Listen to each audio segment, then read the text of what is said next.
आज की क्लास में chapter 4 that is animal kingdom को ही आगे कंटिन्यू करते हुए मैं आपको नेक्स्ट फाइलम दैट इज प्लेटीहेल्मिन्थ या इनको फ्लैटवर्म्स भी बोल सकते हैं, ठीक है।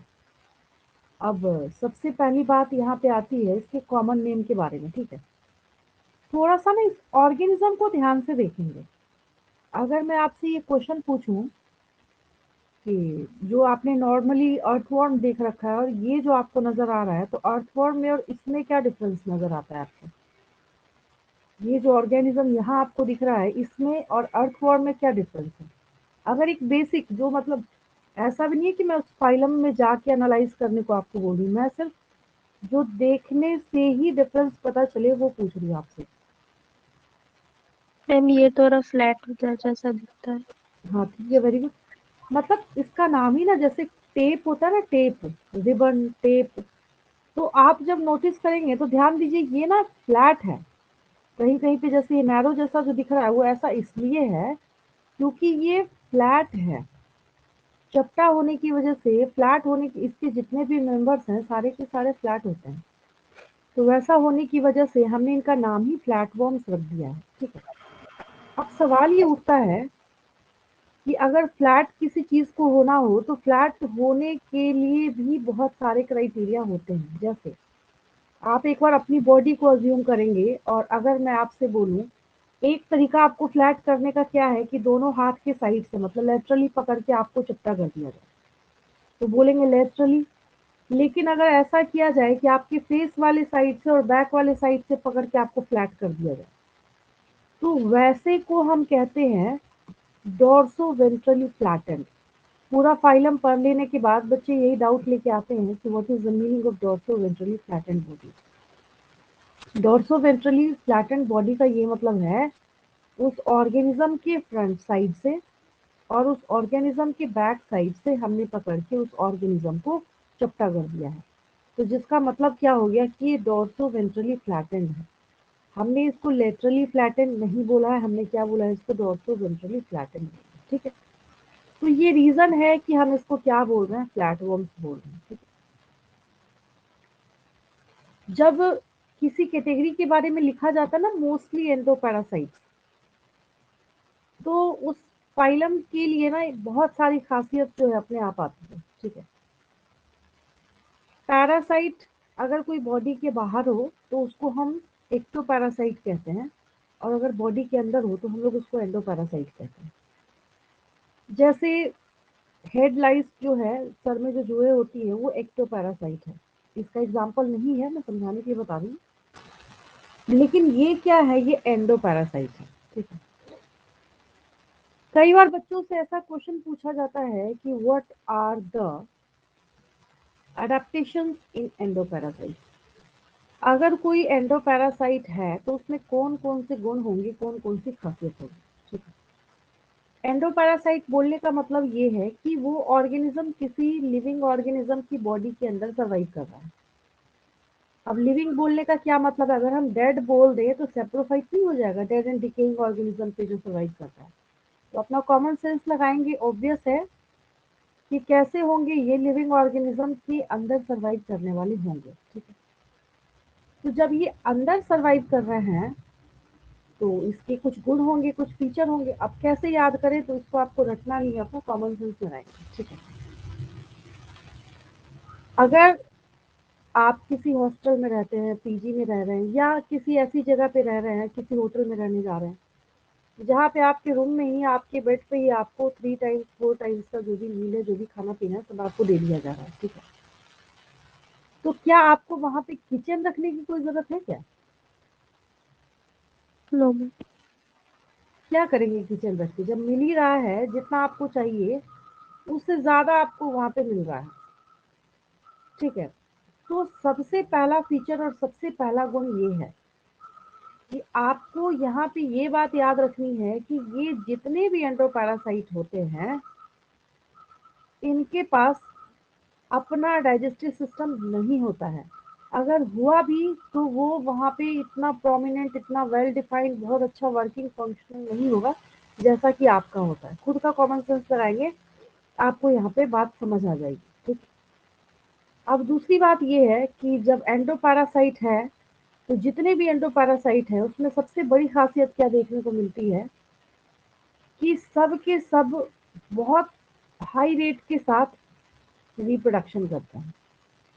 उनके रिप्रोडक्शन का रेट क्या होता है, बहुत फास्ट होता है, फास्ट रिप्रोड्यूस करते हैं। तभी पहले शुरू में तो थोड़ी बहुत प्रॉब्लम क्रिएट करेंगे, लेकिन जैसे ही टाइम बीतता जाता है ये प्रॉब्लम जो है बहुत ज़्यादा क्रिएट करना स्टार्ट कर देते हैं। ठीक है, देन उसकी बात क्या है, अब अगर ये गट में सर्वाइव कर रहा है तो ऑब्वियस है कि इसके पास कुछ क्लिंगिंग मतलब खुद को फंसा के रखने के लिए special hooks and suckers present होंगे। और इसके पास डाइजेस्टिव सिस्टम इसलिए नहीं होगा क्योंकि इन्होंने खुद ही मास्टरी कर रखी है किस चीज़ में, ये होस्ट बॉडी से सारे न्यूट्रिएंट्स को एब्जॉर्ब कर सकते हैं। कॉमन सेंस लगाएंगे अपना, कुछ भी मैंने आपको रटने को नहीं बोला, तो ये सारी चीज़ें ऑटोमेटिकली क्लियर हो जाएंगी। अब अगर मैं ये स्क्रीन हटा भी दूँ यहाँ से ना, अब अगर मैं आपसे पूछूं कि ये जो फ्लैटवर्म्स हैं ये डिप्लोब्लास्टिक होगा या ट्रिप्लोब्लास्टिक होगा, क्या होगा ये?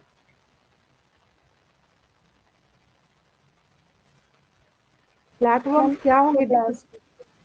क्या होगा? मैम ट्रिप्लोब्लास्ट। डिप्लोब्लास्टिक अब हो सकता है क्या? मैम 3 लेयर्स तो प्रेजेंट है, ये ट्रिप्लोब्लास्टिक होगा। क्योंकि डिप्लोब्लास्टिक हमने काफी पहले ओवर कर रखा है। अब आंख बंद करके हम जिसको भी लिखेंगे ट्रिप्लोब्लास्टिक लिखेंगे। क्या लिखेंगे? ट्रिप्लोब्लास्टिक लिखेंगे। ठीक है, सिमेट्री कैसी दिख रही है आपको इसमें? Ma'am radial. देखिए, मैम इस पे मत जाइए बायलेटरल। कि ऐसे घूम के बैठा हुआ है, जाना इस पे है कि इस ऑर्गेनिज्म को अगर यहाँ इसके हेड से लेके बीचों बीच ऐसे करते हुए और इसके टेल तक आप अगर पहुंचे और यहाँ तक अगर आपने इसको कट किया तो बाइलेटरल सिमेट्री ही बनती है। यस।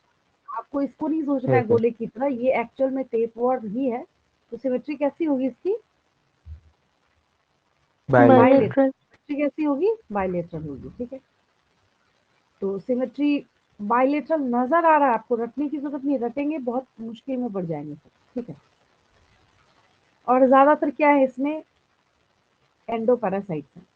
अब सिलोमेट होगा या असिलोमेट होगा, इसका जवाब कहाँ छुपा हुआ है, क्योंकि अभी हमने एस्केलेंथस की पढ़ाई करी नहीं है, तो इसका मतलब है कि ये असिलोमेट होगा। ठीक है, और टीनोफोरा में कौन सा लेवल ऑफ ऑर्गेनाइजेशन था, टिश्यू था या ऑर्गन था?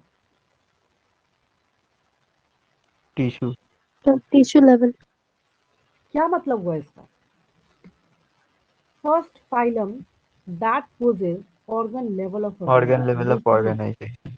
सोचिए, ऐसे सोच के देखिए, है या नहीं? पहला ऐसा फाइलम है जिसके पास आपको ऑर्गन लेवल ऑफ ऑर्गेनाइजेशन जो है वो देखने को मिल रहा है। ठीक है, बस मैं आपको यहाँ पे कुछ पॉइंट्स लिख दूंगी कि इसमें क्या है, अडेप्टेशंस कौन कौन से होते हैं, बस।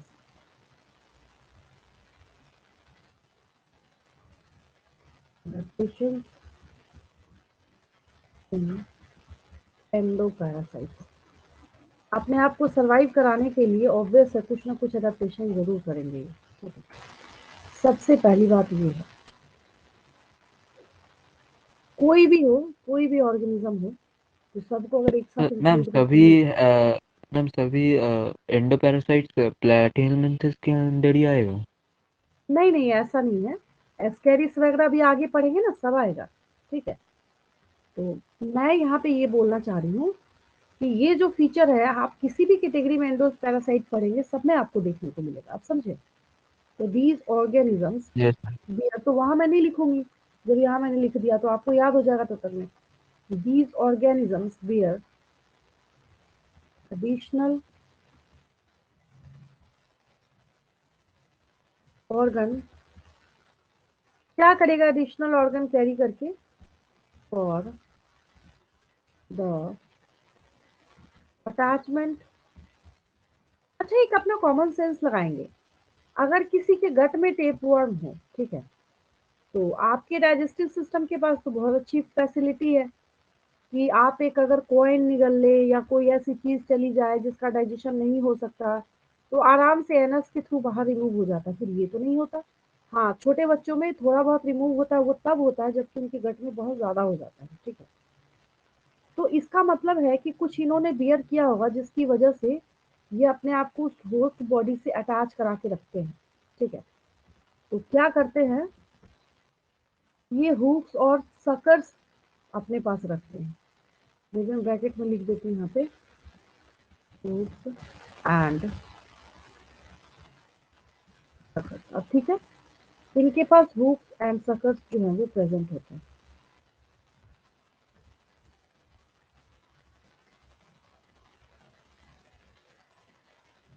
अगर मैं इंसेक्ट की बात करूं या किसी अदर ऑर्गेनिज्म की बात करूं, जैसे चींटियां हैं, आपने हमेशा देखा होगा एक लाइन बना के चलती है। पता है वो लाइन बना के क्यों चलती है? हर एक एंट जो है वो एक ना हार्मोन, फेरोमोन जो है उसको अपनी बॉडी से सिक्रीट कर रहे होते हैं। तो उसकी फ्रेग्रेंस या उसकी स्मेल से दूसरी चींटियां जो है वो पीछे पीछे पीछे पीछे लाइन बनाती हुई चलती हैं, ठीक है। तो इसको वहां पे तो उसको पूरा डिसिप्लिन मेंटेन करना है, अपनी कॉलोनी बना के चलनी है। इसके पास क्या लफड़ा या झंझट है? कुछ है ही। क्या बोलने का मतलब हुआ कि इसके पास कोई additional sensory organ X Y Z कुछ भी इसको रखने की जरूरत नहीं है। तो इसमें लिख लीजिए एसेसरी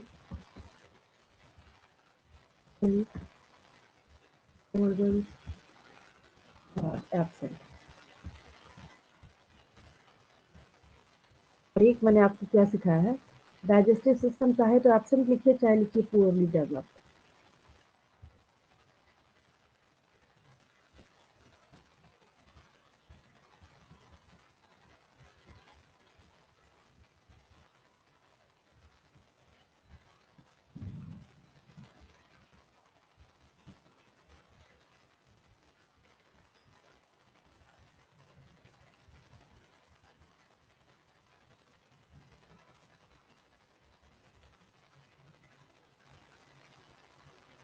चलिए हो गया ये।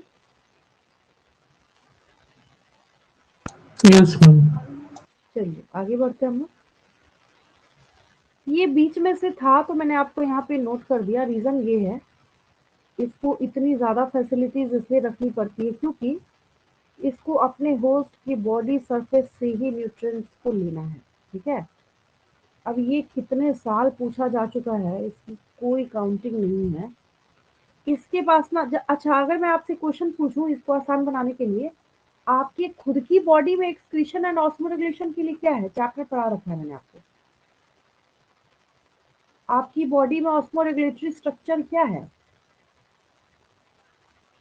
आंसर करेंगे।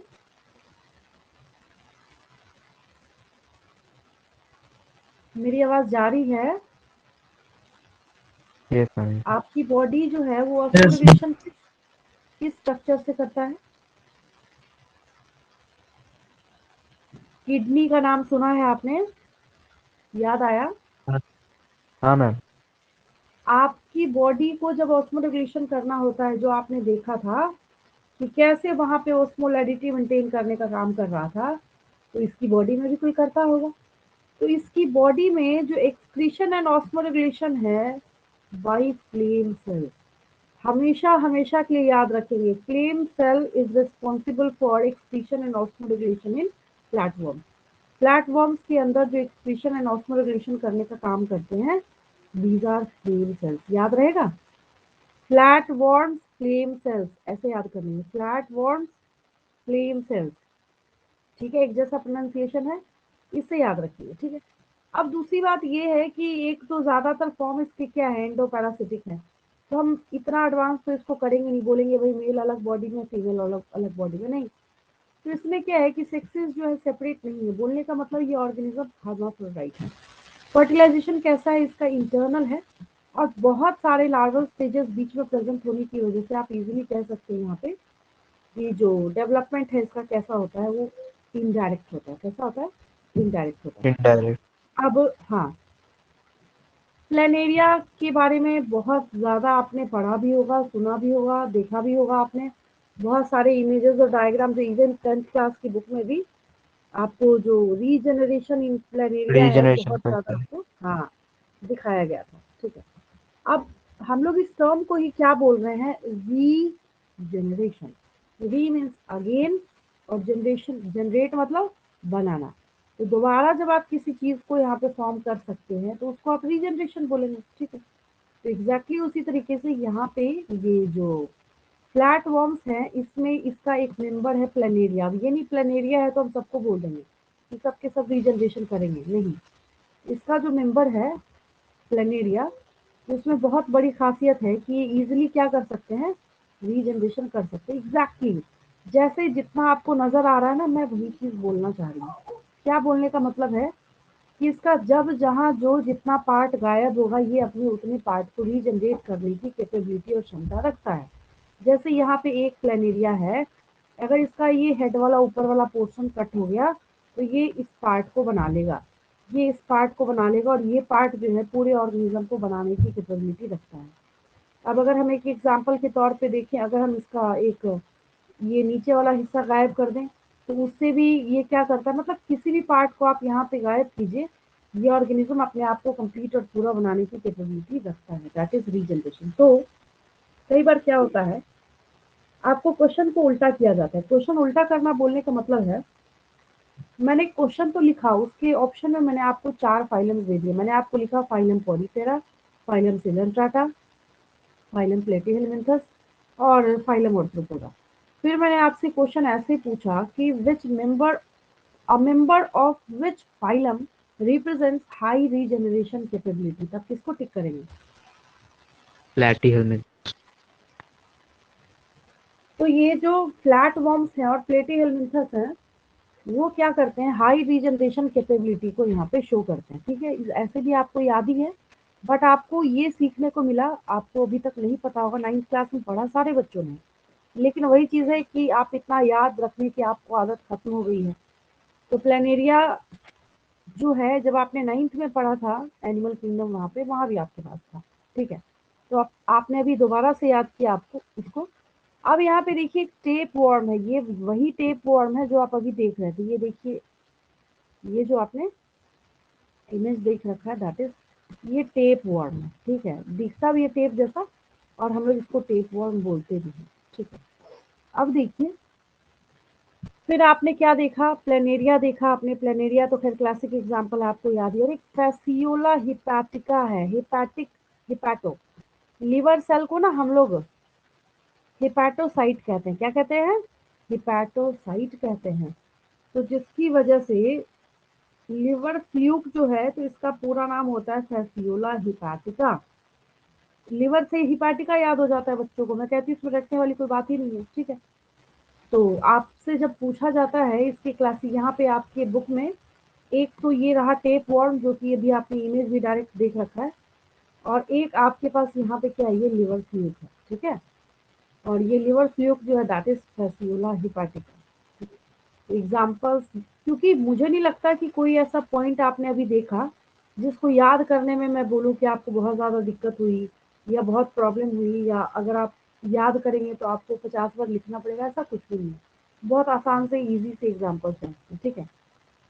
तो फ्लैट वर्म समझ आया सबको? कुछ क्वेश्चंस के थ्रू आप अपने आप को चेक कर लीजिए कि आपने फ्लैट वर्म जो है वो कितना सीखा है, ठीक है। ये कैसा फ्लैट होगा, लेटरली होगा, डोर्सली होगा, ओनली डोर्सली होगा, डोर्सोवेंट्रली होगा, कैसा होगा ये? डॉर्सोवेंट्रली। dorsal डोर्सोवेंट्रली फ्लैटेंड होगा ये, ठीक है। इसके ज्यादातर फॉर्म क्या होते हैं? फ्री स्विमिंग होते हैं, फ्री लिविंग होते हैं, एक्टोपैरासिटिक होते हैं, एंडोपैरासिटिक होते हैं, क्या होते हैं? एंडोपैरासिटिक। ठीक है। What is the symmetry? Bilateral. How many germ layers are present in these platyhelminthes?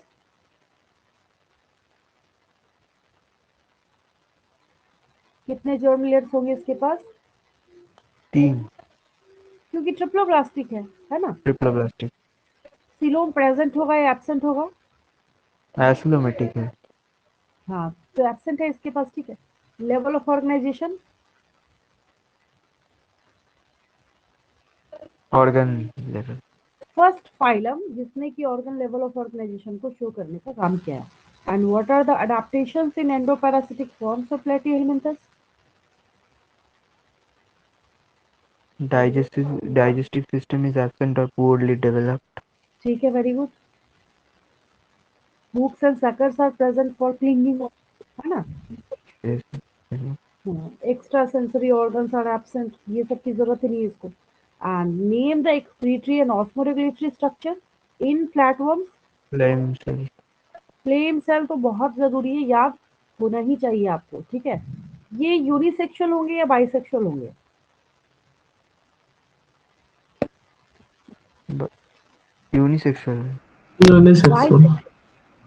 Bisexual. Sexual. जब बोला जाता है ना sexes are not separate, that means कि मेल और फीमेल एक ही बॉडी में होगा, ठीक Oh है। हाँ मैम, नॉट हाँ, सेपरेट है तो ना। उसको हम लोग बाइसेक्सुअल बोलेंगे। क्या बोलेंगे हम लोग? बाइसेक्सुअल बोलेंगे। And site of fertilisation internal होगा या एक्सटर्नल होगा? इंटरनल। ठीक है। और which member of Platyhelminthes possess high regeneration capability? Planaria. Planaria, ठीक है। And examples are Taenia solium that is tapeworm, Fasciola hepatica that is liver fluke and Planaria, ठीक है। याद करा दिया है मैंने आपको प्लेटीहेलमिन्थस और फ्लैटवर्म्स। इसको समझने में कहीं कोई दिक्कत किसी को? पूछ लेंगे मेरे से। क्लियर है बिल्कुल? Yes ma'am.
नेक्स्ट फाइलम पे चले हम लोग, स्टार्ट करें। Yes ma'am. चलिए, चलिए वो आपने याद कर लिया, अब इसको याद करने के लिए रेडी हो जाइए। फाइलम एस्केलमेंथस। अब इनका कॉमन नेम जब आप देखते हैं ना तो इनको हम लोग राउंड वॉर्म्स कहते हैं। जैसे ही राउंड वॉर्म्स का नेम आता है, बच्चों का सबसे पहला क्वेश्चन, मैम ये राउंड कहाँ दिख रहा है जो हम इसको राउंड वॉर्म बोल रहे हैं? ठीक है, एक्चुअल में हम इसको, ये जो आपको इलोंगेटेड स्ट्रक्चर है, हम इसको इस सेंस में नहीं राउंड बोल रहे हैं। हम इसको किस सेंस में राउंड बोल रहे हैं कि अगर आपने इसको बीचों बीच ऐसे काटा, क्रॉस सेक्शन किया, क्रॉस सेक्शन करने के बाद जो इसकी बॉडी है वो सर्कुलर अपीयरेंस देगा आपको, जिसकी वजह से हम लोग क्या बोलेंगे इसको ऐसे, ये सर्कुलर, जब भी आप इसका क्रॉस सेक्शन करेंगे आपको क्या करेगा, ये सर्कुलर अपीयरेंस देगा, जिसकी वजह से हम इसको राउंड वॉर्म्स बोल रहे हैं और कोई दूसरा रीजन नहीं है। ठीक है, इसको आपने देखा है कहीं, इस वॉर्म को कहीं देखा है आपने? ये वॉर्म जो है ये छोटे बच्चों के गट में है, बहुत, मतलब ऐसा मैं नहीं बोलूंगी सब में, लेकिन हाँ, जैसे जो छोटे बच्चे धूल मिट्टी में बहुत ज़्यादा खेलते हैं, धूल मिट्टी में नहीं भी खेलते, तो जो टोडलर्स होते हैं, जो छोटे बच्चे होते हैं, उनकी आदत क्या होती है, हर चीज़ को उठा के मुंह में डाल देने की। तो होता ये है, इसके एग्स वगैरह अगर किसी भी तरीके से गट में चले गए तो गट में क्या करेगा, ये अपने नंबर को इंक्रीज करना स्टार्ट कर देता है, तो जिसकी वजह से उनके गट में ज़्यादा होता है। ठीक है, फिर बड़े होने के साथ साथ जैसे जैसे हैबिट सही होती है ऑटोमेटिकली ये होना बंद हो जाता है। ठीक है, लेकिन ऐसा नहीं है कि बड़े लोगों में नहीं होगा, ये होता है और बहुत ही सीवियर डेंजरस केसेस में आता है और सर्जरी तक करनी पड़ती है जब नंबर बहुत ज़्यादा हो जाता है। पता है क्या, जब बहुत ज़्यादा नंबर होगा तो ये इंटेस्टिनल पैसेज को ब्लॉक कर देता है। ये क्या करेगा, ये इंटेस्टिनल पैसेज को ब्लॉक कर देगा, ऐसा ब्लॉक करेगा कि आपके पास और कोई ऑप्शन नहीं होगा सर्जरी कराने के सिवाय। अब बच्चों का एक और क्वेश्चन आता है यहाँ पे, कहते हैं कि मैम हम मेडिसिन भी ले सकते हैं तो फिर सर्जरी कराने की क्या ज़रूरत है। ठीक। तो अब अपना एक कॉमन सेंस लगाएंगे। अगर आप मान लीजिए कोई मेडिसिन खा रहे हैं इसको किल करने के लिए, ठीक है, आपको समझ आ जाएगा, एक तुरंत एक आप इमेज देखेंगे ना, आपको तुरंत समझ आ जाएगा कि इसको मेडिसिन से क्योर किया जा सकता है या फिर नहीं क्योर किया जा सकता है। ठीक है, ये देखिए,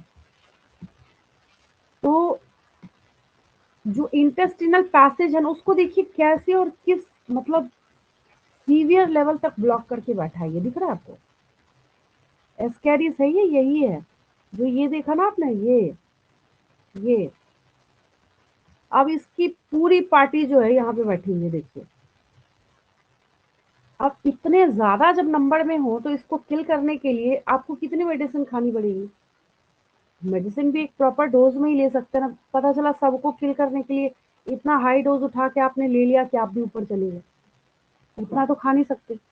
तो जिसकी वजह से उस केस में क्या करना पड़ता है, सर्जरी करनी पड़ती है। तो अभी अभी एक बच्चे ने क्वेश्चन पूछा था ना, जब मैं उसमें एंडोपैरासाइट का करा रही थी कि क्या मैम इसी फाइलम को सारे एंडोपैरासाइट्स कॉपीराइटेड होंगे, तो मैंने बोला नहीं, आगे भी आएगा।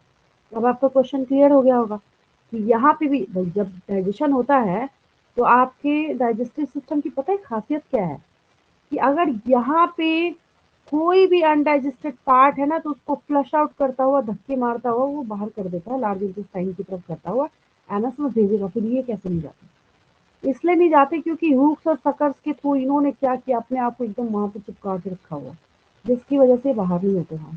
ठीक है, तो ये एस्केरिस जो है, एस्केरिस लिम्बिकोइड्स, तो इस एस्केरिस को जब आप देखिएगा कुछ पॉइंट्स ऐसे हैं जो आप अगर एनालाइज करें तो इतने मात्र से ही याद हो जाता है। एस्केरिस की सबसे बड़ी खासियत क्या है, females are longer then male. जब कभी भी एस्केरिस का डायग्राम बनाया जाता है तो आप नोटिस करेंगे कि मेल के लेंथ को कम रखा जाता है और फीमेल की लेंथ को ज़्यादा बनाया जाता है, हमेशा याद रखिए। ऐसे रफ में भी इसको ड्रॉ करने में कुछ है थोड़ी, कुछ नहीं। ठीक है, नॉर्मली भी जब आप ऐसे हाथ से ड्रॉ करेंगे तो हमेशा याद रखेंगे females are longer than male. Female का जो साइज है, लेंथ है, वो मेल से ज़्यादा होता है। ठीक है, अब दूसरी बात, अब कहीं ऐसा ना हो कि आप अपने दिमाग में ही ये वहम पाल के बैठे, आप बोले नहीं अब इसका मतलब है कि ये होंगे तो एंडोपैरासिटिक ही होंगे, अगर हम इसको बॉडी के बाहर निकाल दें तो ये मर जाएगा। नहीं, फ्री लिविंग भी जिंदा रह सकते हैं, ये पानी में भी रह सकते हैं, अगर आप मॉइस्ट टेरेस्ट्रियल प्लेसेस दे रहे हैं वहां पे भी रहेगा, प्लांट में भी पैरासिटिक फॉर्म में रह सकता है, एनिमल में भी पैरासिटिक फॉर्म में रह सकता है। और ये इतना ज़्यादा स्मार्ट है, अब इसके पास organ system level of organisation आ रहा है। क्या आ रहा है इसके पास, organ system level of organisation आ रहा है। ठीक है, इस ऑर्गेनिज्म में सिमेट्री कैसी दिख रही है आपको, सिमेट्री कैसी दिख रही है। ठीक है, वेरी गुड, दिख रहा है। हाँ, रेडियल तो नहीं दिख रहा किसी को। सिमेट्री आपको फिक्स यहाँ पे नजर आ रहा है कि सिमेट्री इज बायलेटरल। ठीक है, आप काफी आगे बढ़ चुके हैं, अब डिप्लोब्लास्टिक होने की कोई गुंजाइश है ही नहीं। ये ऑर्गेनिज्म भी क्या है, ट्रिप्लोब्लास्टिक है। ठीक है, और मैंने आपको एक पूरा चार्ट करा रखा था, याद होगा आपको, जहाँ पे मैंने आपको एक ट्रिक सिखाया था कि कैसे आपको याद रखना है और कैसे आपको जितने भी फाइलम्स अवेलेबल हैं सबके बारे में ये चीज़ें याद रखनी है कि उसके बॉडी के अंदर जो सिमेट्री आप याद करते हैं। इस एस्केलमिंथस के पीछे के जितने भी फाइलम हैं सब के सब क्या है, असिलोमेट है। यही एक इकलौता स्यूडोसिलोमेट है। और एक चीज़ और है, इसके बाद जब तक ये चैप्टर ओवर नहीं हो जाता, एस्केलमिंथस के बाद एनिलिडा से लेके चाहे हम मैमल तक की पढ़ाई क्यों ना करें, each and every category will be coulomate. क्योंकि शीर्डोसिलोमेट एक ही है, ये मतलब बीच में ना एक डिवाइडर लाइन देने का आपको काम करता है। एस्किलमिंथस के पीछे के जितने भी फाइला हैं सबके सब सिलोमेट है, मतलब उनमें सिलोम एब्सेंट होगा, बॉडी कैविटी एब्सेंट होगी, और इसके आगे के जितने भी फाइलम है उसमें बॉडी कैविटी प्रेजेंट होगा। ठीक है, अब जाके आपको सुनने को मिल रहा है alimentary canal is complete. What is the meaning of completion of alimentary canal? कोई बच्चा बताएगा मुझे, एलिमेंट्री कैनाल कंप्लीट होने का क्या मतलब है? Ma'am complete digestive system. हाँ वो तो ठीक है, कंप्लीट डाइजेस्टिव सिस्टम। तो कंप्लीट डाइजेस्टिव सिस्टम का क्या मतलब है?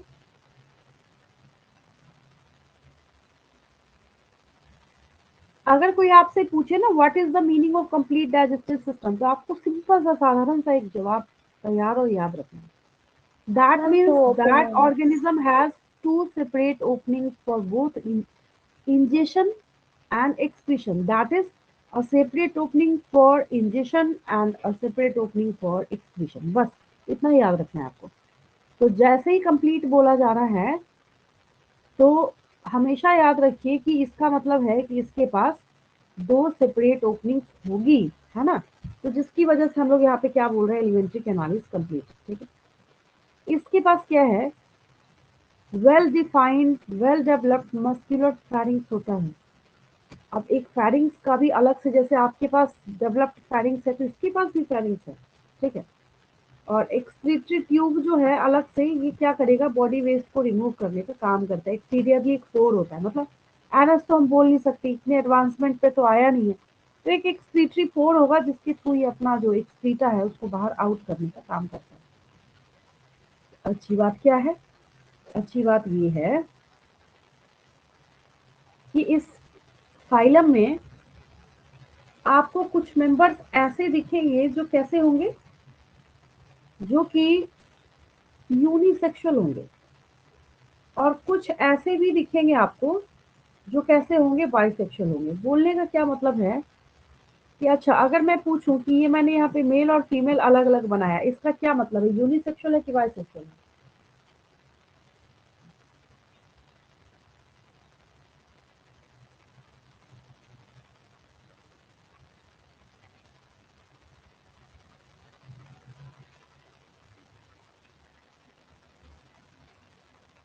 आंसर करेंगे, ये क्या होगा, यूनिसेक्सुअल होगा या बाइसेक्सुअल होगा?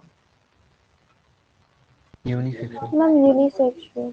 ये आपको नजर आ रहा है ना, देखिए कभी ना दोनों के अगर सेक्सेस सेपरेट हेजिटेशन है। हो किसी चीज में, किसी चीज को लेके कभी हेजिटेशन हो, मैं एनिमल किंगडम जब से स्टार्ट करके आपको पढ़ाती चली जा रही हूँ तब से हमेशा मैंने आपको एक ही बात सिखाई है, आपको हर एक फाइलम के एक ऑर्गेनिज्म को कैच करना है और उसके जितने गुण फीचर ट्रेट है ना उसको आपको दिमाग में प्रिंट कर लेना है।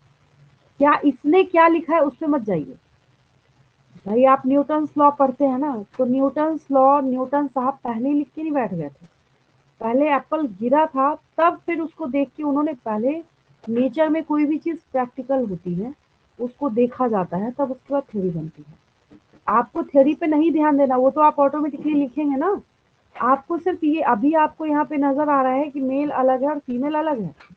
अब जब आप मेल और फीमेल को अलग अलग डिस्टिंक्ट कर सकते हैं यहाँ पे, तो इसके डिस्टिंक्शन के लिए एक टर्म आता है जो कि कई बार मैंने आपको सिखा रखा है, जिसको हम लोग सेक्सुअल डायमॉर्फिज्म कहते हैं। क्या कहते हैं हम लोग उसको? सेक्सुअल डायमॉर्फिज्म कहते हैं। ठीक है, देखिए यहाँ पे ना एक लिखा है ना, males and females are distinct. तो यहाँ पे लिखा है, इसके यहाँ पे देखिए आपके पास एनसीईआरटी बुक में जगह है, थोड़ी सी नहीं है तो कॉपी में नोट करेंगे। इसको हम लोग सेक्सुअल डायमॉर्फिज्म कहते हैं। नहीं समझ आया, मैं यहाँ लिख देती हूँ। इसको हम लोग क्या कहते हैं?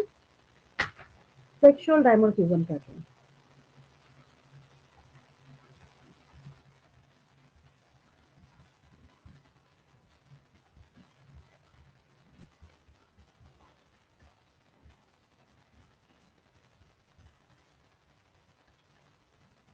सिंपल सी बात याद रखिए, mails and females are easily are easily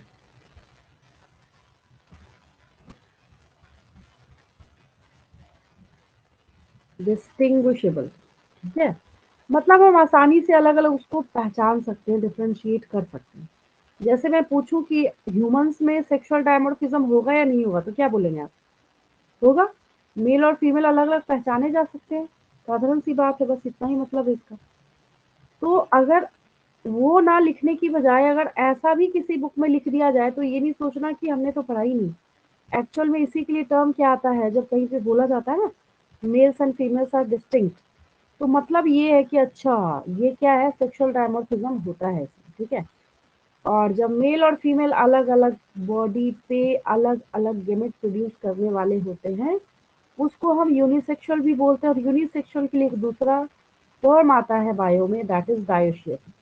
dioecious थोड़ा सा मिसलीडिंग लगता है इसलिए क्योंकि इसमें ना डी आई डाई लगा हुआ है, जिसको देख के बच्चे कंफ्यूज करते हैं, कहते हैं कि मैम हम डायोशियस देख के बाइसेक्सुअल समझ लेते हैं। तो डायोशियस जो है एक्चुअल में ये यूनिसेक्सुअल है, और जब मोनोशियस बोलेंगे तब वो बाइसेक्सुअल है, ठीक है, याद रखेंगे आप इसको। और ये तो आपको इस इमेज में नजर ही आ रहा है कि females are longer than males, मतलब फीमेल लेंथ साइज वाइज जो है मेल की कंपेरेटिवली लार्जर साइज में होती है, लॉन्गर साइज में होती है। फर्टिलाइजेशन क्या है इसमें, इंटरनल है। डेवलपमेंट के बारे में बात ये है कि डायरेक्ट भी हो सकता है, और मतलब डायरेक्टली एडल्ट को रिजेंबल भी कर सकता है, और इनडायरेक्ट भी हो सकता है इसमें। ये इसके नॉर्मल से साधारण से पॉइंट हैं जिसमें कि स्यूडोसिलोमेट छोड़ के और कोई बात मुझे ऐसी नहीं लग रही कि आपको स्पेशल अलग से मैम क्लियर डायरेक्ट याद। मतलब जैसे कि मैमल्स में। हाँ, लेकिन इसके भी कुछ, जैसे आप एस्केरिस वाला एग्जांपल देख रहे हैं ना, तो एस्केरिस जो है ये क्या करेगा, ये डायरेक्ट डेवलपमेंट भी कर सकता है। अब हम लोग यहाँ पे जैसे वुचरेरिया बैंक्रोफ्टी देखेंगे जो फैलेरिया कॉज करता है, फैलेरियल वॉर्म वगैरह, तो इतने सारे मेंबर है, तो ओवरऑल तौर पे हम क्या बोलते हैं कि इनडायरेक्ट हुआ। लेकिन कुछ डायरेक्ट करेंगे, कुछ इनडायरेक्ट करेंगे, तो हमने क्या किया, 50-50 डिवाइड करके इसको लिख दिया। कुछ में डायरेक्ट होगा, कुछ में क्या होगा, इनडायरेक्ट होगा।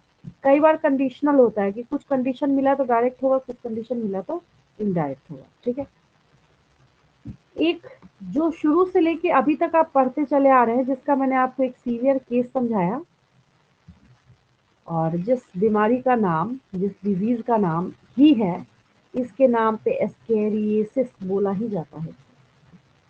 इस डिजीज का नाम ही क्या रखा जाता है, एस्केरियोसिस रखा जाता है, ठीक है। तो जो एस्केरिस है, एस्केरिस, एस्केरिस के नाम पर ही इस डिजीज का नाम भी रखा गया, काफी आसान सा है, ठीक है। और इसके सिवाय एक फैलेरियल वॉर्म है, दैट इज वुचरेरिया बैंक्रोफ्टी।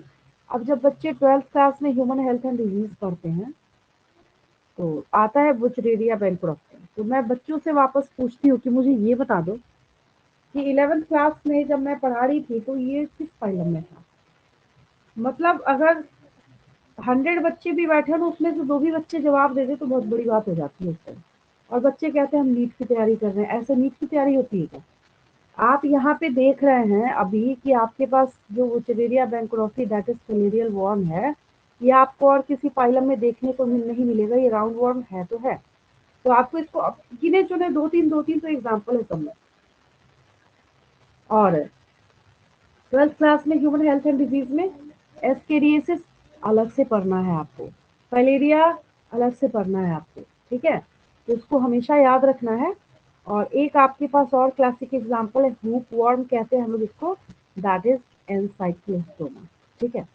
तो इसमें कोई दिक्कत किसी को समझने में, क्लियर है बिल्कुल? Yes ma'am.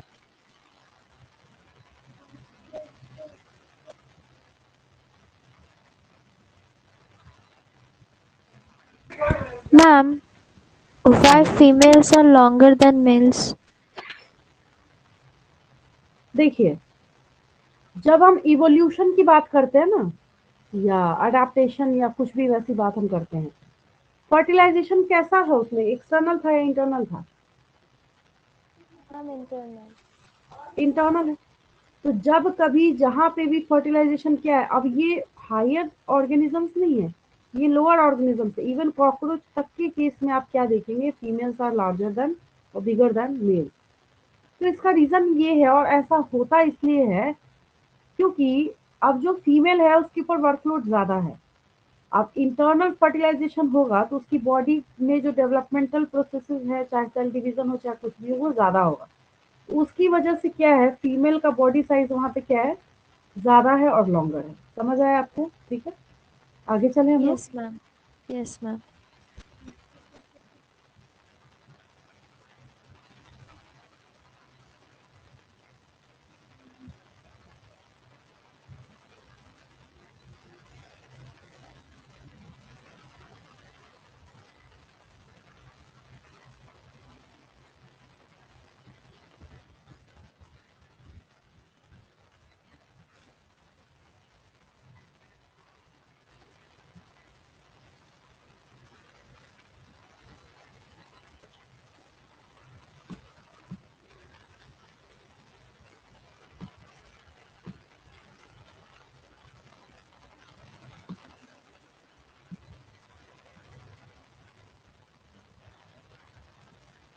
फाइलम एनेलिडा को जब आप समझना स्टार्ट करते हैं तो इस फाइलम से आगे बढ़ने पे आपको जितने भी फाइलम नजर आएंगे सब के सब सिलोमेट होंगे। आंख बंद करके इसके बाद के जितने फाइलम है सब में आप लिख सकते हैं। Annelida coelomate, Arthropoda coelomate, Mollusca coelomate, Echinodermata के मैमल तक जिसको जिसको आपको लिखना है सब में आप आसानी से क्या लिख सकते हैं। धीरे धीरे करते करते बहुत आगे जब चले जाते हैं तो लिखना भी बंद कर देते हैं। याद आ जाता है कि हाँ भाई ठीक है, अब तो क्या होगा, सारे के सारे किलोमीटर होंगे ही होंगे। जब मैं आपको बेसिस ऑफ क्लासिफिकेशन सिखा रही थी तो बेसिस ऑफ क्लासिफिकेशन को सिखाते वक्त मैंने आपको क्या सिखाया था, सेगमेंटेशन सिखाया था। क्या सिखाया था मैंने आपको? सेगमेंटेशन सिखाया था।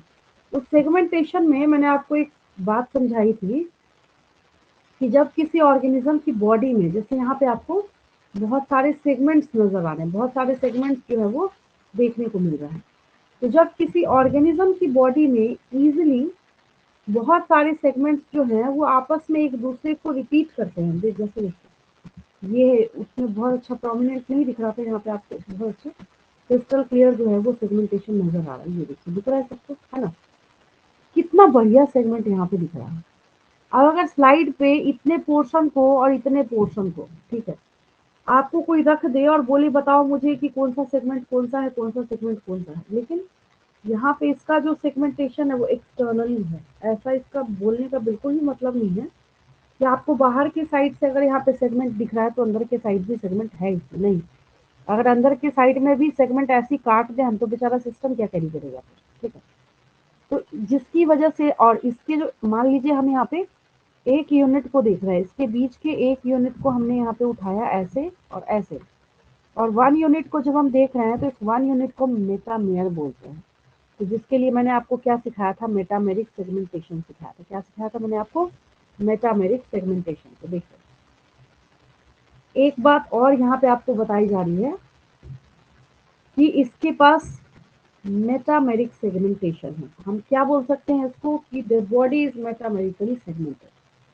सिलोमेट तो 2000% कंफर्मेशन के साथ होगा, मैंने आपको ट्रिक बता रखा है, ठीक है। अब आते हैं थोड़ा सा इसके हैबिटेट के ऊपर, जो कि पहला पॉइंट लिखा जाता है किसी भी फाइलम को लिखने के लिए। फर्स्ट पॉइंट जो हम शुरू करते हैं वो कहाँ से करते हैं, पहले हम ये तो देख लें पाया कहाँ जाता है, रहता कहाँ है, ठीक है, कैसा दिखता है, ठीक है। तो एक्वाटिक भी है ये और टेरेस्ट्रियल भी, आप जानते हैं। अर्थवर्म को आपने लैंड पर भी देखा है, खेतों में भी देखा है, एग्रीकल्चरल फील्ड में, मतलब हर जगह आपको देखने को मिलता है। गार्डन एरिया में देखिएगा वहां भी दिखेगा आपको। ये मैरीन वाटर में भी सर्वाइव कर सकते हैं, फ्रेश वाटर में भी सर्वाइव कर सकते हैं। अब पानी में रह रहा है, एक्वाटिक है, तो एक्वाटिक में दोनों चॉइस है इसके पास, फ्रेश में भी रह सकता है, मैरीन में भी रह सकता है। टेरेस्ट्रियल है तो टेरेस्ट्रियल में इसके पास चॉइस क्या है, ये फ्री लिविंग भी रह सकता है। कुछ ऐसे फॉर्म्स हैं समटाइम्स, मतलब कभी कभी ये पैरासिटिक होगा, ठीक है। क्योंकि आपने organ system level of organisation की शुरुआत कर रखी है, तो जिसकी वजह से ये भी क्या करता है, organ system level of organisation को शो करने का काम करता है। अब इसको देख के मुझे ये बताइए इसमें आपको सिमेट्री कैसी दिख रही है? आपको सिमेट्री कैसी दिख रही है इसमें? Ma'am bilateral. ठीक है, रेडियल तो नहीं नजर आ रहा किसको? बहुत आसान है, इसको देखिए, बस देख के एनालाइज करना है आपको कि ये कैसा है, कौन सी सिमेट्री वाला आपको यहाँ पे नजर आ रहा है। बायलेटरल है, सिंपल सी बात है। यहाँ पे कैसी सिमेट्री है इसके पास? बायलेटरल। ठीक है, तो बायलेटरल सिमेट्री जब है तो ये कितने जर्म लेयर्स कैरी करेगा? तो पहले से ही आप क्या कर रहे हैं, ट्रिप्लोब्लास्टिक ट्रिप्लोब्लास्टिक ट्रिप्लोब्लास्टिक, ये बेचारा कैसे हो जाएगा डिप्लोब्लास्टिक? इसका भी डिप्लोब्लास्टिक होने का सवाल ही नहीं उठता कि ये भी कैसा है, ट्रिप्लोब्लास्टिक है। ठीक है, और इनका जो बॉडी सरफेस है तो उस पे आपने अभी अभी देखिए, तुरंत मैंने आपको शो कर रखा है कि ये बॉडी सरफेस जो है, मतलब वेल डिस्टिंक्ट जिसको बोलते हैं ना, बिल्कुल प्रोमिनेंट, मतलब जिसको देख के उसको पहचाना जाए। जैसे सपोज कीजिए कि आपकी कोई पहचान होगी, कोई ऐसा बच्चा होगा जिससे बहुत ज्यादा कर्ली हेयर होगी, तो हम बोलेंगे पूरे स्कूल में ढूंढना है तो हाँ भाई जाओ, जिसको सबसे ज्यादा कर्ली हेयर होंगे उसको पहचानो। तो कुछ डिस्टिंक्टिव फीचर होता है, तो एग्जैक्टली उसी तरीके से इसका डिस्टिंक्टिव फीचर क्या है कि इसके बॉडी में क्या प्रेजेंट है? सेगमेंट्स प्रेजेंट है। ये सेगमेंट्स को कैरी करने का काम करता है, हमेशा याद रखेंगे। और सेगमेंट के एक यूनिट को क्या कहते हैं हम लोग? सेगमेंट के एक यूनिट को क्या कहते हैं? हाँ, मेटामेयर्स कहते हैं। क्या कहते हैं हम लोग? मेटामेयर्स कहते हैं, हमेशा याद रखेंगे। ठीक है, आगे जब हम बढ़ते हैं, सवाल ये उठता है कि आखिर ये एनेलिडा एनेलिडा एनेलिडा हम कर तो रहे हैं, इसका नाम आखिर आया कहाँ से? तो इसका नाम यहाँ से आया कि एन्यूल का मतलब क्या होता है? रिंग होता है। तो एन्यूल मतलब जब रिंग होता है तो हमने वहां से उठा के इसका नाम क्या रख दिया? हमने एनेलिडा रख दिया। ठीक है, और ये जो एनेलिडा है तो इसमें लॉन्गिट्यूडनल और सर्कुलर मसल्स भी अवेलेबल होते हैं, जिसकी वजह से ये क्या करता है? इजीली लोकोमोशन कर पाता है। अगर आपसे पूछा गया what is the significance of presence of longitudinal and circular muscles in Annelida, आपको आंसर में सिर्फ एक ही चीज लिखनी है, दैट हेल्प्स इन लोकोमोशन। इसके लोकोमोशन में लॉन्गिट्यूडनल और सर्कुलर मसल्स हेल्प करेंगे। लेकिन सवाल जब यहाँ पे ये आता है कि इसके नर्वस सिस्टम के नाम पे होगा क्या, तो वहां पे बच्चों को समझने में थोड़ी दिक्कत आती है, क्योंकि गैंग्लिया जो टर्म है वो भी बच्चों के लिए काफी नया होता है। ठीक है, तो आप जब कभी भी गैंग्लिया के बारे में, स्पेशली अर्थवॉर्म में जब आप देखना स्टार्ट करते हैं, तो गैंग्लिया में हमेशा एक चीज आपको यहाँ पे लिखी रहती है कि कैसा कैरी करेगा। मतलब गैंग्लिया समझे, इसका जो, जैसे आपका रिप्रेजेंटेशन आप सेंट्रल नर्वस सिस्टम से करते हैं ना, तो इसके पास ना पेयर्ड गैंग्लिया प्रेजेंट होता है। क्या होता है इसके पास? पेयर्ड गैंग्लिया प्रेजेंट होता है। देखिए पेयर्ड क्यों बोला जा रहा है मैं बता रही हूँ आपको।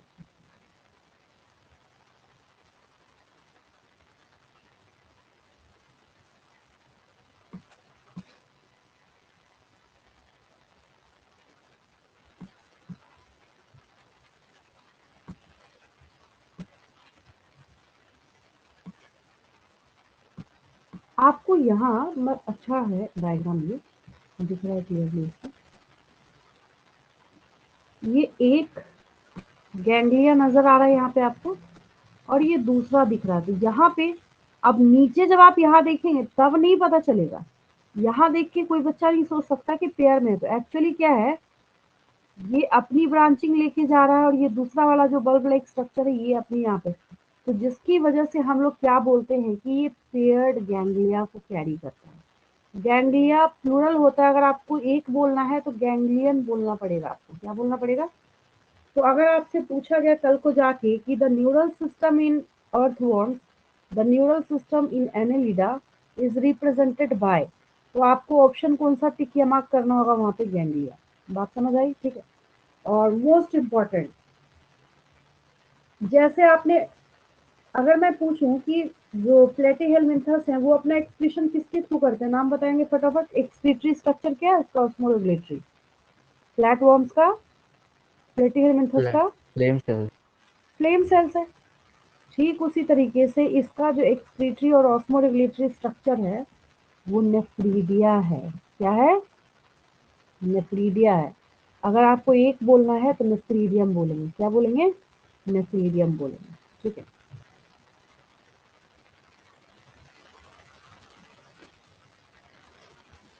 आपने इसको देखा है, ये पैरापोडिया जो आपको यहाँ पे कैरी करने वाला, ये आपको क्या दिख रहा है यहाँ पे, नेरिस जो दिख रहा है, इसको देखा है आपने? नेरिस को देखा है कभी आपने?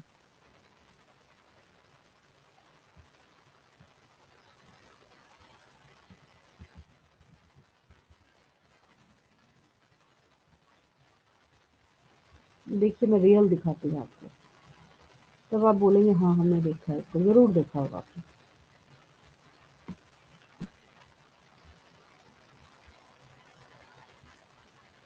इसको देखा है आपने?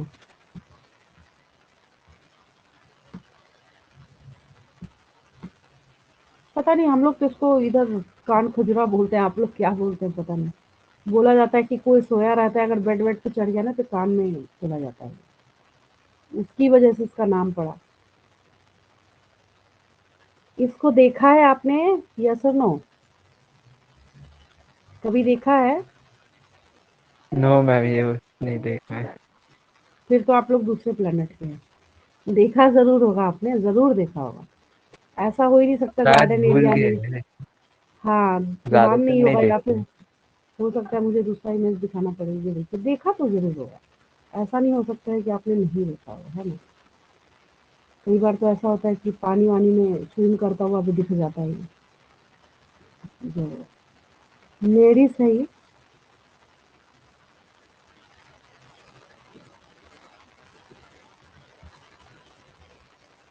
मैं क्यों इस पे बार बार फोकस कर रही हूँ, रीजन भी मैं बता रही हूँ आपको। देखिए, अच्छा ये जो ऑर्गेनिज्म आपको दिख रहा है, इसमें और अर्थवॉर्म में क्या फर्क लग रहा है आपको? डिफरेंस क्या लग रहा है? इसको देखा है Yes, ये? ma'am. तो यही तो है वो। मैं बोल रही थी कि शायद हो सकता है मैंने इमेज दूसरा लगाया हो, देखा जरूर होगा आपने। हाँ, तो मैं किस क्वेश्चन पे थी कि अगर मैं आपसे क्वेश्चन पूछूं कि एक मैंने अर्थवॉर्म रखा आपने आपके सामने और दूसरा ये नेरिस रखा, तो दोनों में फर्क क्या है, क्या डिफरेंस है? क्या अर्थवॉर्म में ऐसे साइड साइड में निकले हुए थे क्या, इस तरीके से अपेंडेजेस, लेटरल अपेंडेजेस थे नो क्या मैम, अर्थवॉर्म में, याद कीजिए तो। No ma'am. लेकिन सेगमेंटेशन ये भी बहुत अच्छा कैरी कर रहा है, तभी हम एनेलिडा में पढ़ाई कर रहे हैं इसकी, ठीक है? तो फिर दूसरा सवाल यहाँ पे ये उठता है कि ये जो यहाँ लेटरल अपेंडेजेस कैरी करने का काम कर रहा है, तो कुछ ना कुछ तो नाम होगा इसका। इसको हम पैरापोडिया कहते हैं। ये जो आपको दिख रहा है ना, इतने सारे जो लेटरल अपेंडेजेस आपको यहाँ पे नजर आ रहे हैं, इसको हम पैरापोडिया कहते हैं।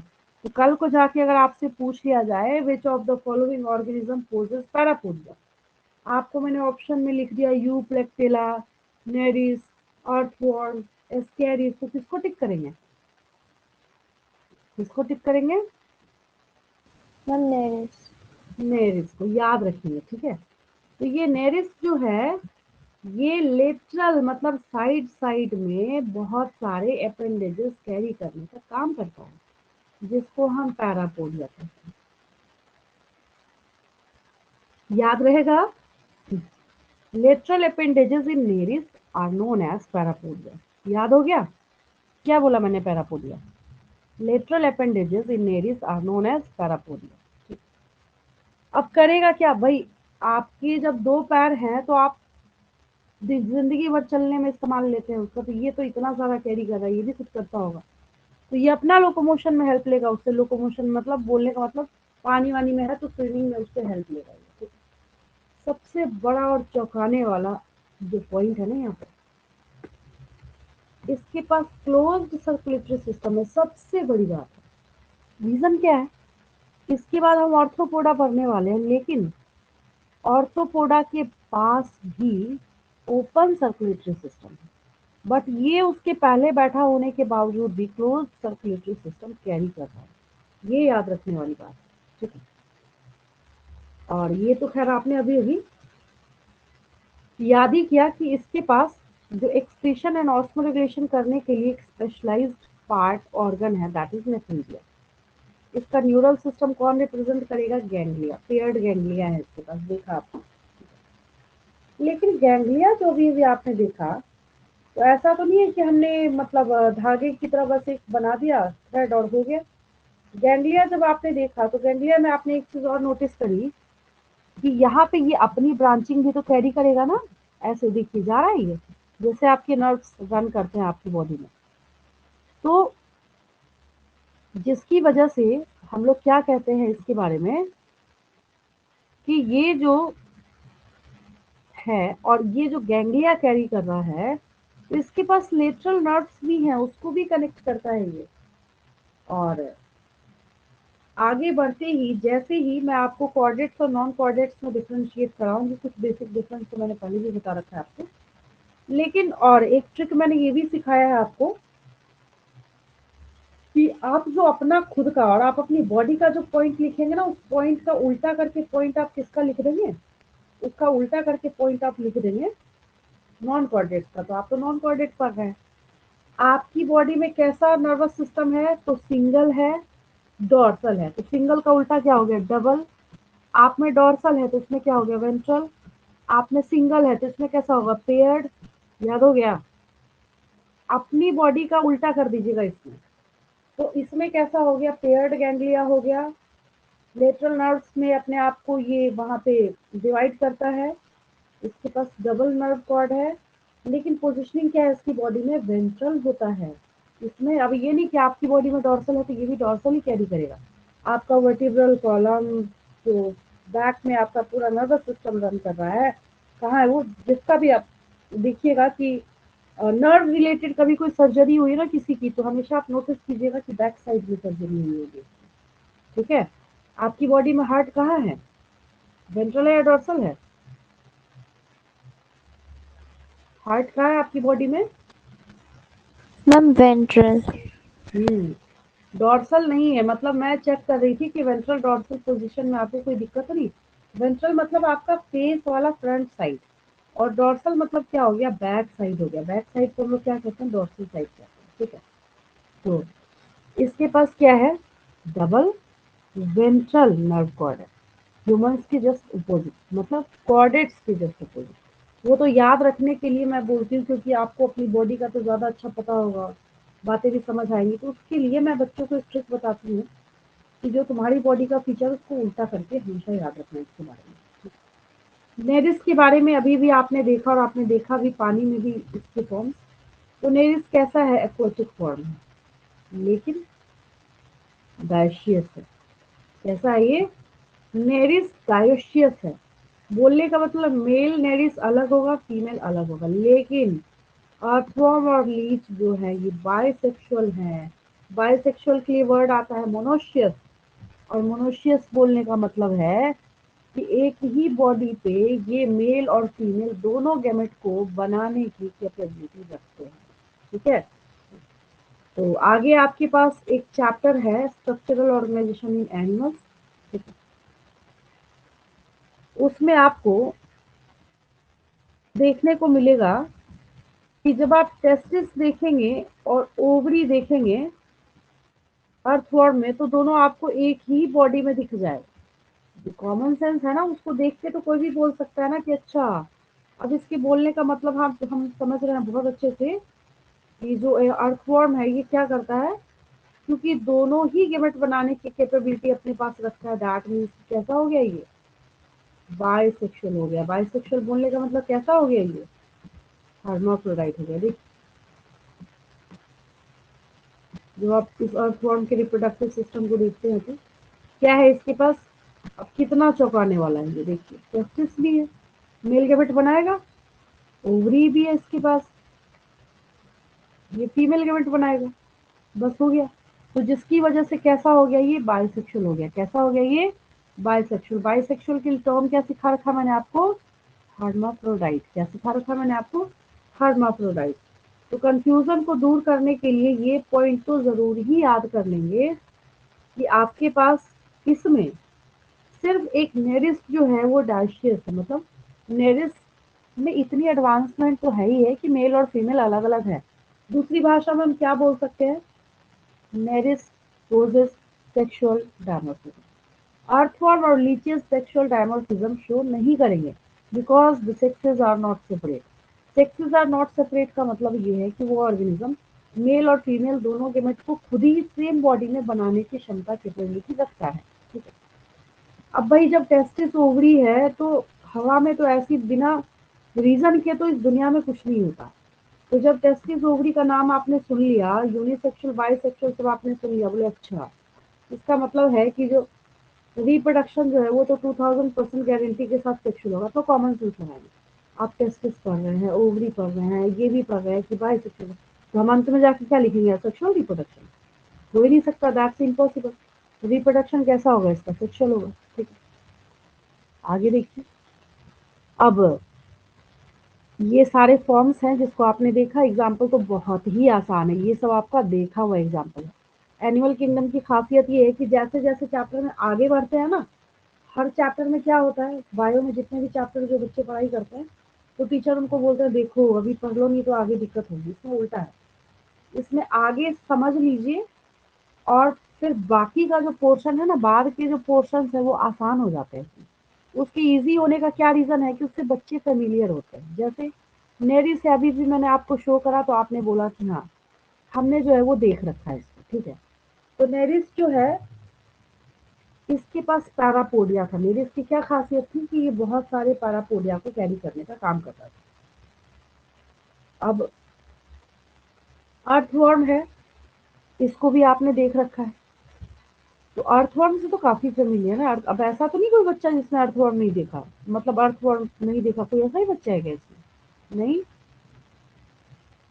नो फिर मैम। तो आप पक्का दूसरे प्लेनेट के होंगे अगर अर्थवर्म भी नहीं देखा होगा तो। और अगर आप साइंटिफिक नेम लिख रहे हैं तो मैंने आपको क्या सिखा रखा है? Scientific name should be underlined separately according to binomial nomenclature. तो ये फेरेटिमा पोस्टुमा जो है ये अर्थवर्म है, ठीक है। और एक आता है हीरोडिनारिया जिसको आपने देख रखा है, इसको ब्लड सकिंग लीच कहते हैं। तो अलग से ये कॉमन नेम जो है ना, ये कॉमन नेम लिख के और आपको सीधा सीधा उसके ऑप्शंस डाल के आपसे क्वेश्चन पूछ लिया जाएगा, which of the following is referred as the blood sucking leech, या फिर जो ब्लड सकिंग लीच है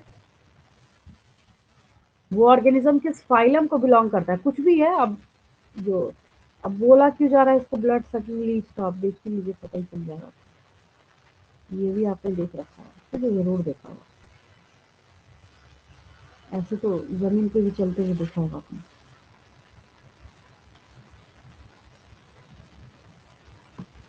ये देखो, देखा है आपने इसको, लीच को देखा है।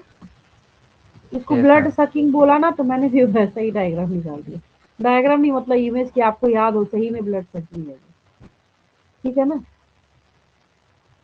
ये लीच है, ये नहीं पता चल रहा है, रुकिए दूसरा इमेज दिखाते हैं आपको। पता तो चल ही रहा होगा बट और अच्छा दिख जाएगा आपको।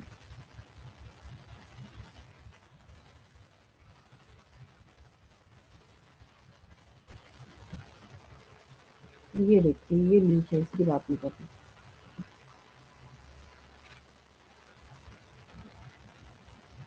इसको देखा है आपने? Yes ma'am. है ना, ये देखा होगा, ऐसे जमीन वमीन पे ऐसे घास वास के बीच में भी चलता रहता है ना। लीच है ये, ठीक है। तो हीरोडिनारिया है, ये क्या है? हीरोडिनारिया है। आपको एनेलिडा याद हो गया?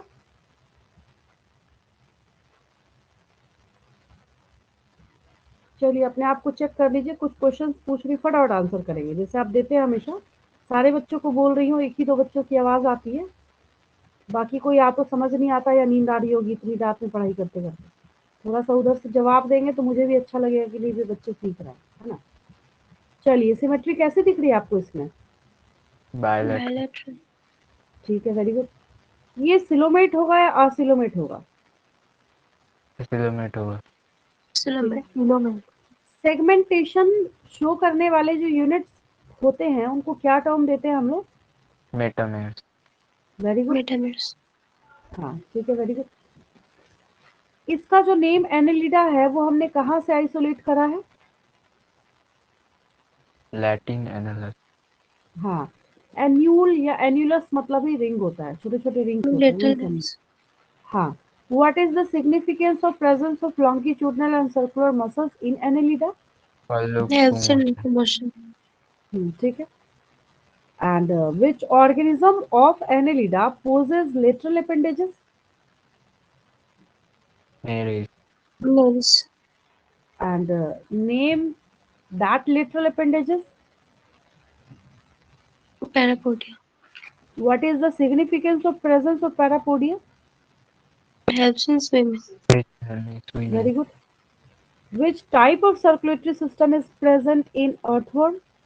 Nephridia. Closed type. Closed circulatory system पूछ रही हूँ, अच्छा ठीक है. closed. And name the excretory and osmoregulatory structure in annelida. Nephridia. Nephridia. Nephridia. Very good. And the number of ganglia in earthworm.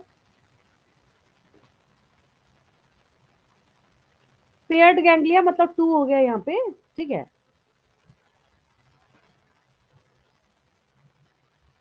Which organism of annelida is unisexual?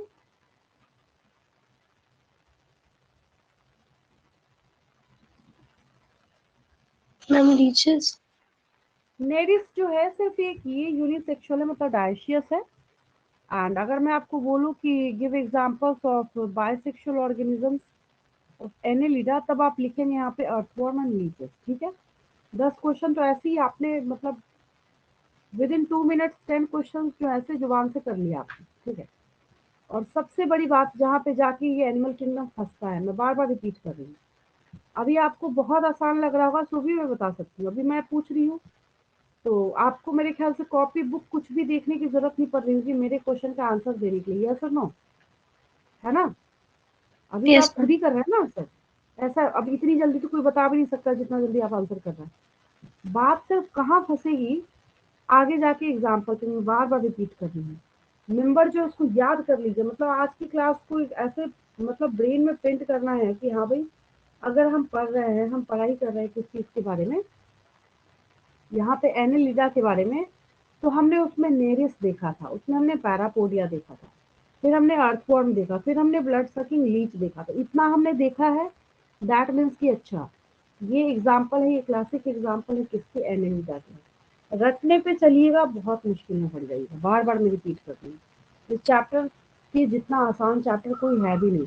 कोई complication थोड़ी, अभी आपको थोड़ी पढ़ना है कि मैं आपको अर्थवर्म का रिप्रोडक्टिव सिस्टम पढ़ाना स्टार्ट कर दूँ, या फिर मैं ये पढ़ाना स्टार्ट कर दूँ. चलो अर्थवर्म का जो डिटेल सर्कुलेटरी सिस्टम है मैं बताती हूँ, आगे जाके ग्रेजुएशन में सब पूरा डिटेल पढ़ना पड़ता है. तो आपको कॉम्प्लिकेशन से बच गया ना, आपको उतनी डिटेलिंग तो करनी ही नहीं ना, आपको तो इतने के बीच में ही देखना है. तो बस एग्जाम्पल है. तो ईच एंड एवरी कैटेगरी के रिगार्डिंग जो एग्जाम्पल है उसका एक बड़ा सा, अभी नहीं पूरा कंप्लीट हो जाने देंगे, पूरा चार्ट में सिर्फ एग्जाम्पल एग्जाम्पल एग्जाम्पल सारी कैटेगरी को लिख के रूम में अपने पेस्ट कर लेंगे, याद हो जाएगा हमेशा. ठीक है, बार बार देखेंगे तो वैसे भी याद हो जाएगा. कोई डाउट किसी को आज की क्लास से? no ma'am. क्लियर है बिल्कुल? Yes ma'am. Yes ma'am. Leave करूँ मैं? Thank you Thank ma'am. you ma'am. बात होती है.